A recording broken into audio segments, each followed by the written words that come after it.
అయిపోయాయి కదా, ఎక్కువ ఫ్రై అవ్వనివ్వద్దు. నేను క్యాషెస్ వేస్తున్నాను అండ్ గ్రీన్ చిల్లీస్ వేస్తున్నాను.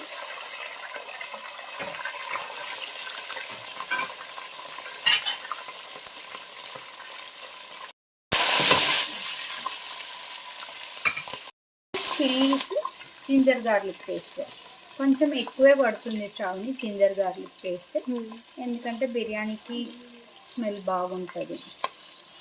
లో మ్యారినేట్ చేసుకున్న వెజిటేబుల్స్ అన్నీ ఉన్నాయి కదా, ఆ వెజిటేబుల్స్ అన్నీ కూడా వేసుకుంటాం.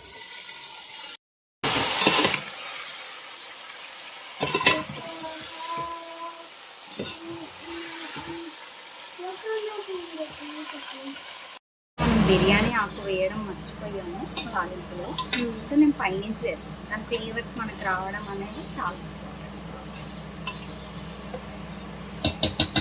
ఇదంతా వేసాం కదా. సో మనం స్టార్టింగ్లో మ్యారినేషన్ కోసం కొంచెమే ఉప్పు అవి వేసుకున్నాం కాబట్టి ఇప్పుడు ఎవరికి స్పైసెస్కి తగ్గట్టు వాళ్ళు కారము మళ్ళీ ఎక్స్ట్రా ఉప్పు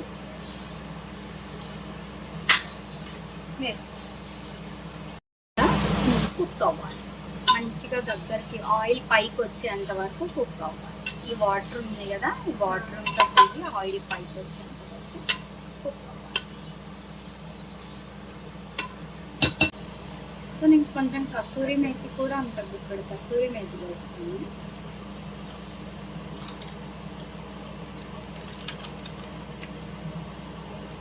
ఒక 1 టేబుల్ స్పూన్ వరకు మనకి కిచెన్ కింగ్స్ మసాలా అని దొరుకుతుంది, అది కూడా వేస్తాం. సేమ్ మనకి బయట బిర్యానీ టేస్ట్ వస్తుంది. సో ఇందాక కూడా మనం బిర్యానీ మసాలా 1 స్పూన్ వేసుకున్నాము, ఇంకొక స్పూన్ వేస్తాం.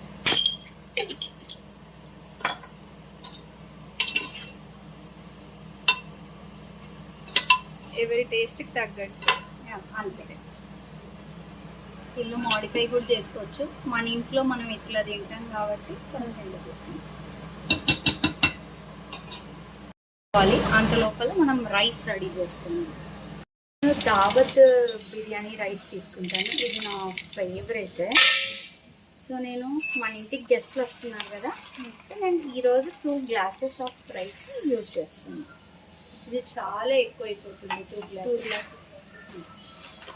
మనం 2 గ్లాసెస్ ఆఫ్ రైస్ తీసుకున్నాం కదా, దాన్ని వాష్ చేసి పెట్టుకున్నాను. నార్మల్గా అయితే 2 గ్లాసెస్కి 4 గ్లాసెస్ ఆఫ్ వాటర్, కానీ నేను 6 గ్లాసెస్ ఆఫ్ వాటర్ పోస్తాను. ఎందుకంటే 70% కుక్ అవ్వగానే వాటర్ ఎక్కువ ఉంటే మనకి తీసేయడం ఈజీ.